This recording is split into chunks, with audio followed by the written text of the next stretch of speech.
though. To Stan King and Yawar. Snaking is gonna make his life on top lane. 26 CS.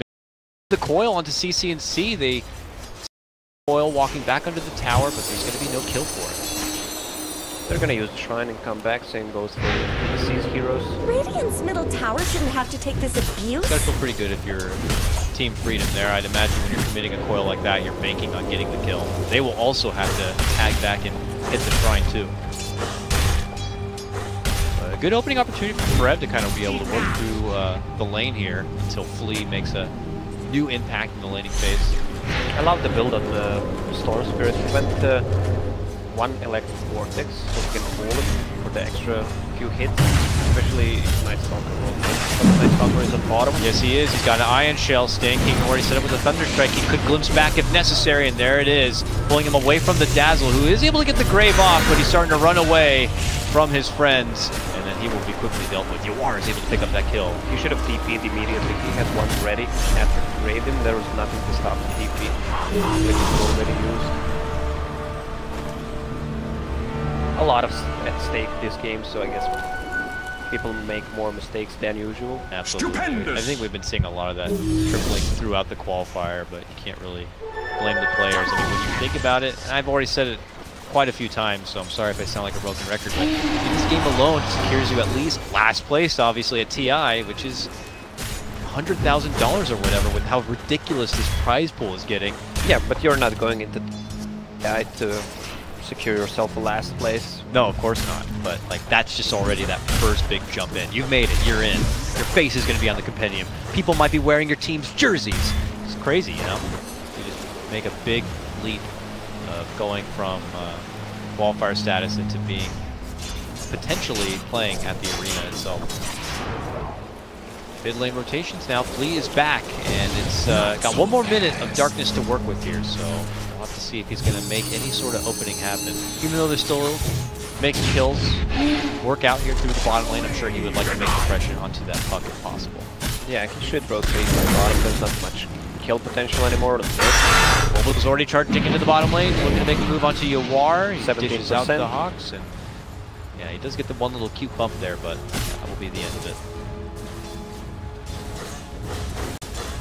Lee also waiting nearby. Looks like this will be the remainder of his nighttime period. The rotation also coming out, but no kill opportunity there. I like how Yawar does TP back to the base. He TPs to tier 3 tower, just uses the shrine, comes back, wastes some time and save. Pretty efficient. And the knight is gone. 5 seconds. Do you think that would be a successful night for your Night Stalker? They got that set up on the bottom lane, they got Yawar killed, but do you think you would like to see it a bit more? Yeah, being it only one kill, it can go better, I guess. But they're still satisfied. They didn't need any kills. It's a good thing. It has boots, wand, fused raindrop. He will upgrade it to earn. So good. Bottom lane, pressure coming in onto Forev, who's ducking out behind this tower, now trying to timber chain back and away towards the side of Dubu. Looks like he'll be good. Starting to tank up a bit so he can feel more comfortable making those kind of moves. And before that, we saw an attempt made onto Snaking here. Abed was almost able to catch him off at that bounty rune and take him down, but game sense there from Snaking. And a good ward also, I imagine, that was able to kind of catch out that interaction. We have CC&C now on his Storm Spirit about level 7.5, so kill participation by him is probably going to be coming here in the near future. He has that TP ready to go, just in case something is to break out. He may be able to rotate over, and it looks like something may break out here, Lacoste. We have a smoke coming in from DC towards the bottom lane. Stan King has spotted it out, and it looks like he'll be the one to tank the gank. He has sent Volva all the way back, but Abed will be able to jump on forward and get the finish. Yeah, Abed is levels above Storm Spirit. Radiant's bottom tower's got problems. There's another charge coming in. Mid lane, it's on to CC&C. Abed's there. He actually has the coil. He's baiting him. He's baiting him real good. Drop the coil now. Oh, the bump's gonna connect. Can he get close enough? Does he want to commit anything else? he doesn't want to use the coil, he can just Not zip much out. good's happening to Radiant's bottom tower. That's true. He's hoping to get close enough for a rift.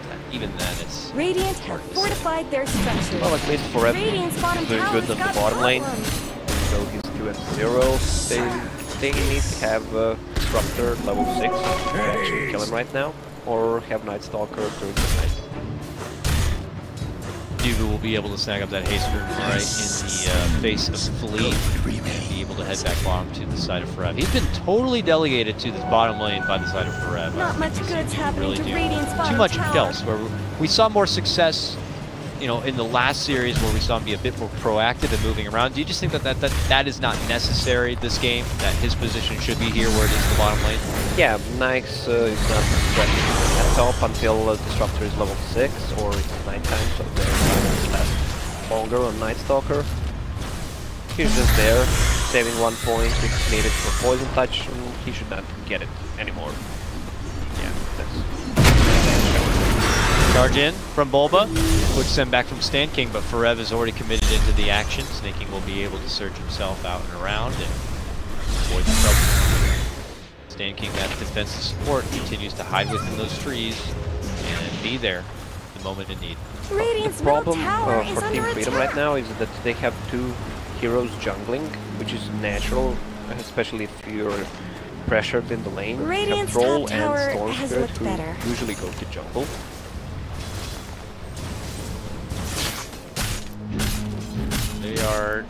They are leaving the supports to kind of farm the lanes, but these supports are obviously got to be super careful because the opponents they're laning against are very, very strong right now. Looks like CCNC has put himself back in the lane though, up here at the top. Still 0-0 and 0, but that is about to change. It looks like bottom lane. Forev has made his move in, and they counter it already with a Static Storm. And once CCNC shows up, they make quick work of the Timber Saw. Oh, they have a pool with a Storm. Yep. And Dubu tried to TP away, but whether he was banking on the pull or not for CCNC, he hasn't. Leveled up and ready to go. Yeah, this is the rotation I was talking about. They just need to make a move on the bottom lane once the Static Storm is up. So nice TP from CCNC. Meanwhile, on top lane, what's going on? It's a free lane. Mason having the time of his life, pretty much. Midas almost has Armlet. The problem is that the supports on the DC side, you have Spirit Breaker, who's level 4, has a Dome ready, so almost level 5. Dazzle with Brown Boots, level 4. These 2 heroes don't synergize well together and don't scale well. I mean, it's still a Spirit Breaker. With a Spirit Breaker, you want to dominate that early 10 minutes of the game. That you did not. Now another move under Forev. They just took him down. Can they do it a second time? He tries to Timber Chain back and away, but the power is just too strong from Freedom. This 3-man gang squad is just going full force. This nighttime is just proven to be very bloody. There it is. First vehicle attempt. It's the Bulba Bomb coming in, charging on board, looking to go for Yawar, and it's going to be successful. They cancel out his TP, they pop out Mason. They're still trying to get a hold of him. Mason is able to charge on forward and get the finish there. CCNC trying to dance around with Bulba a bit, but now has to walk on back. Mason's making chase. Oh my god, can they finish him? Be able to make it away, but look at this. Abed's made his move from behind. Gets a good catch onto Fleeing with the coil and should be able to get the finish. Bulba also in a bit of trouble, but look at that. The Grave is able to come out. Stan King wants to fight it forward and will be able to get off the Thunderstrike that will ultimately get to take down Bulba. But Bulba died second. He gets some XP for it. I guess the good thing going for Freedom is that Snake King is farming from the top lane and pushing the team. Well, this is exactly what DC needed. To make a move with Nyx, who is super farmed. And right now Spirit Breaker got his level 6, so Storm should be more careful. The next move Team Freedom should try to make is once Darkseer gets his mech up. Okay, it's already up. Good timing. They should pressure the top tower. It's pretty low. Looks like they are doing exactly that. Flea takes to the skies up over the trees, moves right in, hits the silence, and Rev gonna be going down for a 5th time on his Timber Saw. For Snowbally kind of a hero, he is just not, can't get the snow. It is tough. Everywhere he goes, they just instantly strike. But this puck is also super farmed. Nyx, Armlet almost finished. I don't think anyone can survive the bomb from Veil puck. move though, as they try to charge in onto Yawar. There is an approach coming in from behind from the Freedom front, and look at this, a move right onto a bed. A vacuum pullback, but it's just off the mark. They still will be able to get the finish onto a bed. The follow-up kill's there, and they're still successful, taking down the 3. Whoa. That was close to being a potential disaster. The synergy was there, and they still make it work. Wow. They pulled them out of the structure of the also they planted the 2 wards. Probably one from Vassal, one from Spirit Breaker, so they can have a clear vision. If Stanking heard that, these 2 wards will get rewarded with a lot of XP and gold, plus they're He's got sentries queued up, he just didn't have the money to buy any. Yeah, so I think he does know that, and he'll get some free. That's gonna just really send back DC a lot, because they will not be able to place any bombs for the next couple of minutes, and this is when they should be active. Yeah, because it's gonna be daytime too. That's a bad timing window for DC. And look at this, Team Freedom trying to scrape together one possible last pickoff with the remaining moments of this nighttime. But it looks like Mason has the sense and is pulled totally out of this top lane and will join the side of Volva and probably farming through the jungle, avoiding a bit of trouble. Maybe making the bomb play. There we go. Smoke, get the backpack up a bed, and see what we can set up. Oh, this center ward on mid doesn't reach the other ward, so it's good for DC. Right in, there goes the fail, there goes the bomb. War tries to man up with the ult, but like you were talking about, there's really no chance of survival when they got that fail and all that power. You might consider going for Manta style this game instead, just to remove the silence, remove the open wounds of Nightstalk, Light Stealer. Move it in. Stan King tries to slow them down by dropping the Static Storm, but they get the vacuum pullback coming out from Snake King. Oh man, Freedom. Punch DC right in the face.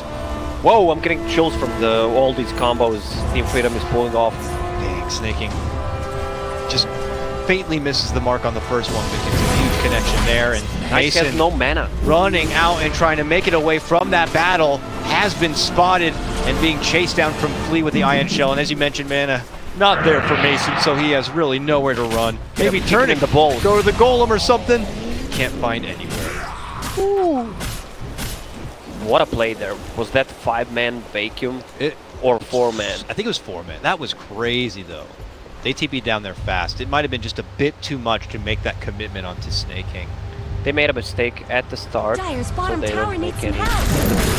I love their tactics. So has Freedom made a mistake yet, or they have yet to make one? No, they made it. They used the vacuum. Oh, I see what you mean. Pull them out of the combo. That was the warm-up back. Yeah, that was the warm-up. Trying it out, how things work. There's a full Bloodstone ready on the Storm Spirit. So once they take a fight, probably when the next wall is up and the next Static Storm is they're ready. They can actually smoke and try to make a play, just they need to push the lanes, and they have a good Roche lineup with Troll and Plasma Silvering. Should they wait till nighttime at least?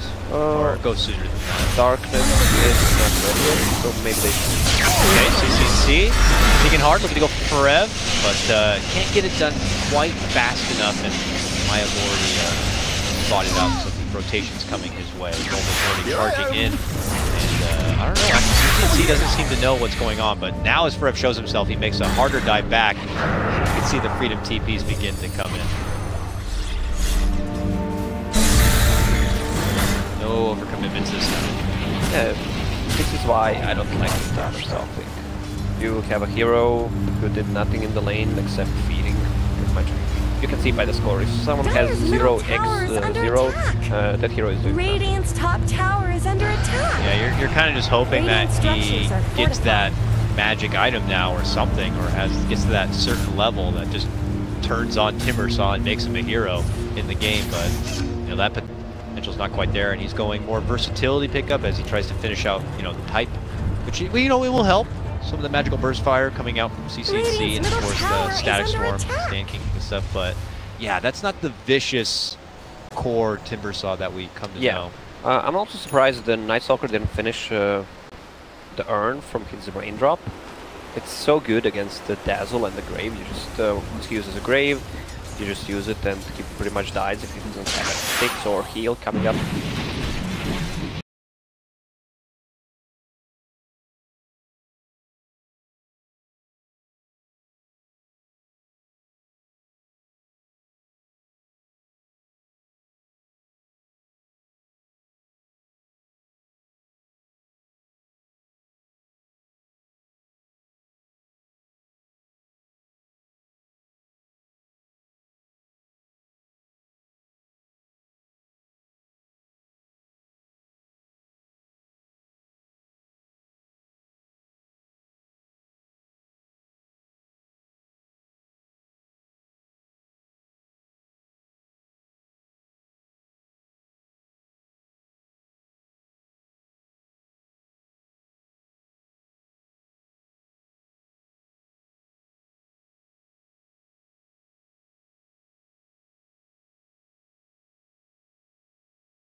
They should time their spells correctly. Night Stalker could fly over, and because he has a good vision, and he needs the silence the Dazzle.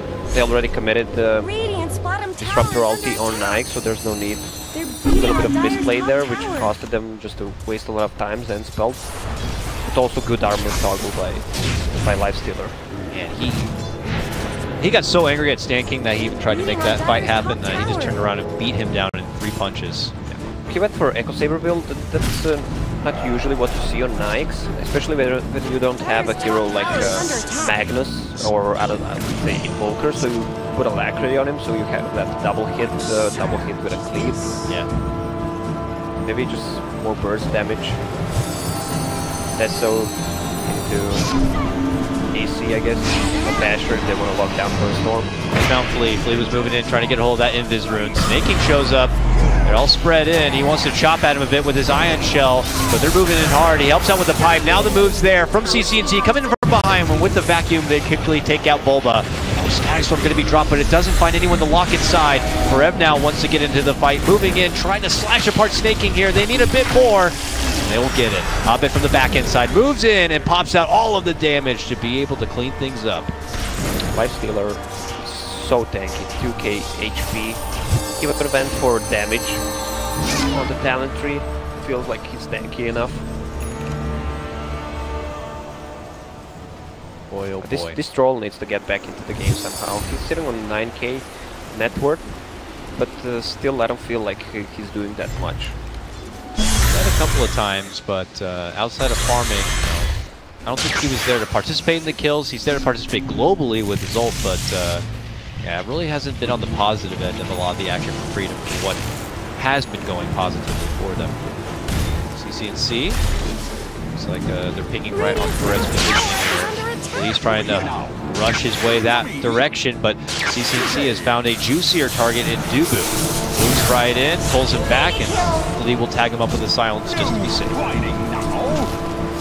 But you also have to finish on clock. He can remove the silence from Night Stalker, he can survive longer in the Static Storm. Fuck, it's so hard to kill him. Okay, the good Night Stalker switch to that build I was talking about. Yeah. Just go get that solid rest against the bomb. Yeah, that's a good call. And no surprise, Stan King, that hard position, 5 position 6 almost. Jesus Christ, his knives is also so lords and stuff. Are those cracks yeah, he's got like Deso done nearly. Yeah, it is Deso. Woo. And Mason is huge. I don't know how much kiting power Freedom have. Of course, CCNC has a lot, but for the others, they have to kind of be in the midst of the action and in the scary path of this Mason Lifestealer. And all of that could be set up, of course, by Abed. Plus, you have Forev, though. Forev personally has been able to make a huge mark in the game. He can still cause chaos in fights. And Team Freedom could have to deal with them and allow Mason to really just do his own thing.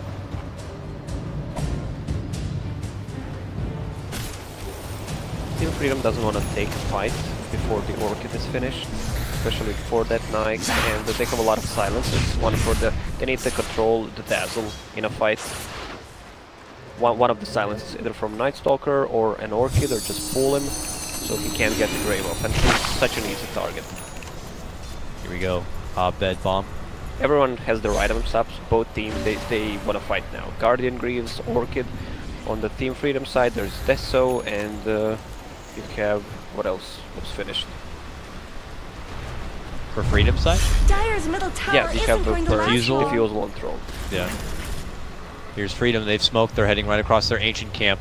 DC are up and over on the opposite side, thinking about their move inside the Roche pit, that they're not there. Freedom are going all the way up and around. Dyer's middle tower has fallen. DC now show themselves in the lane. Did both teams just use a scan? Radiant scan. Oh, they've spotted out. Now Dazzle. Take a fight. Yeah, they want to run in. Now there's no Shallow Grave, there's no Dazzle to worry about. They want to see what they can get a hold of here. They spotted out Forev and Mason and a Bulba all caught under the Static Storm, but they're able to man-fight it forward and take out CC&C super fast. Mason trying to survive. He hides within the Infest, pops it back out, and is now able to shred apart Freedom. Snake King, wounded and weak, trying to run back it away. CC&C could be back in about 4 seconds time, but this fight seems to be already over and in the favor of Digital Chaos. If only Storm didn't die there, he's the only one that should not be focused in a fight, because he doesn't have defensive items still. And the only thing they have to lock down was that Puck silence, and the knives just right-click them. Few clicks. That's pretty much it. He died so fast. Now with that, DC are going to be rewarded with their own +1 objective, moving in for the Roche pit. And with the help of that medallion, how hard Mason hits shouldn't take that long at all. And Freedom, though they may be kind of in the neighborhood, they are not going to go for any sort of player defense. That was a fight 4 versus 5. Both managed to lose it. Storm needs a defensive item. He doesn't want to commit to Yule Scepter. Might not be bad against Nyx and Spirit Breaker, plus to remove the silence from Puck. But what he's thinking, maybe even a BKB, not a bad idea. Plate Mail will give him some physical damage resistance against the bomb from Nyx and Puck. But still, they don't have a save hero on the Team Freedom side. Yeah, once someone gets kind of focused, there's not much to be able to bail them out. Freedom, though, crawling their way through the bottom lane. They find an opportunity to make a quick jump play and take out the Dazzle. Free charge going to be earned for CC&C, but Bulba sets up an opportunity for a counterplay, charging into action. Now CC is going to be left with very little to no mana to work with. Pop the Pipe, Snake and Killing Company all try to go for a run, but Abed's on the chase. They're going to be forcing out a Static Storm to try to zone them and keep them off. And it looks like it might be just enough to allow Freedom to escape, but these ults committed defensively to make it out is certainly not the best feeling for Freedom. That was all just for a Dazzle pickoff on the bottom. Yeah, once again, I don't know if Dubu is doing that purposely, or they can still take a fight because they commit, waste a lot of mana, especially on Storm, and he's a low level, so he gets back into the game pretty much 20 seconds, 25 seconds, and they still have a tier 1 tower on bottom, so maybe that's what they wanted to do. So you can just TP on the bottom, and they reset the fight with him. Not much good Or happening to you Radiant's can say bottom that he just tower. fed a kill for it. A lot of people were saying like Pi and how he feeds and stuff like that is very similar to that. Yeah, I'm trying to see the a good side of it. Yeah, then there is like some of these supports, if they're just so underfarmed and so malnourished, they'll come back into the game so fast that it might end up working the better by baiting out an early feed like that one. Here comes Digital Chaos sieging into the high ground, the first high ground push of this grand final, trying to take it into the Freedom, but Freedom already tag up their first shrine. A hit onto Mason. back inside, and now he wants to man fight a bit. There's going to be the coil committed plus the troll ulti. They're trying to hide within the coil, but then frantically move about, and finally they put their focus all onto Yawar, and they're going to be able to bring him down. He does have a buyback, but otherwise he's going to be out for 50 seconds. CCNC dances in and out a bit, but already low on the mana. Mason's going to be happy to move right back in. Go to work onto this tier 3. He still even holds his Aegis. Now they put their focus onto CCNC. They hit him with the silence, and he's going to be forced to deny. But he has no buyback, so he's out for 30. Yawar's back in action right now, but it's just looking disastrous for Freedom. This was looking all DC all day, moving in, forcing Flea back inside their fountain. It looks like they found an opportunity to make a move onto Bulba and take him out of the fight, but Mason is still working with the objective at hand. 2 more attacks should be able to take out the racks. The first one, Forev will pay the price for it. He gets up to deny at the end too. Very nice. This is the best way to, let's call it slow siege, especially when your Nyx is that farm and you have Aegis, especially like with Echo Saber. So you just go right click a few times, use Rage once it lasts, I don't know, 6 seconds. When it's on 3 seconds left, you just go back, repeat it. So Team Freedom needs to take a fight, or you're just gonna lose the rack. Now Freedom back, able to get themselves back out from the base once again. CCNC now down to 8 charges and cooldown Bloodstone, but it is nighttime. They can go for one last little bit of action as he jumps up in the mid lane. Abed is able to get off the shift. Can they finish him off? No, the Grave comes off, they get to the Dazzle and silence him, all focused onto that puck. And now comes out another counterfight opportunity going for DC. They send Abed backing away. They get the coil onto Snake King. He goes for the TP and he will be able to make it out, but the focus down the mid lane is going to be on Stan King, and he will not be as fortunate. He goes down. Abed picks up that one, securing a killing spree for himself. And now possibly the tier 2 tower. Storm just wants to Radiant's middle keep the tower creeps. is under They don't attack. have anything for the push, move away. Already a charge committed. I'm over here. TP jump. Radiant's middle tower has King's fallen. gone. Still Aegis on the Lifestealer. Yep, jump in. There's that Life Stealer. Hard shots onto Yawar. He gets silenced, but he's able to go back and tag the Shrine. Now he wants to go back in and fight it out, but they are not quite getting their targets. They're waiting. They drop the vacuum and the wall, but DC make it back outside. Oh, that is a hard spell to commit now for your defense. DC, you just straight up walk back and away, satisfied with their winnings. And because they took down that tier 3, this means that they can now get more money secured by finishing the shrines.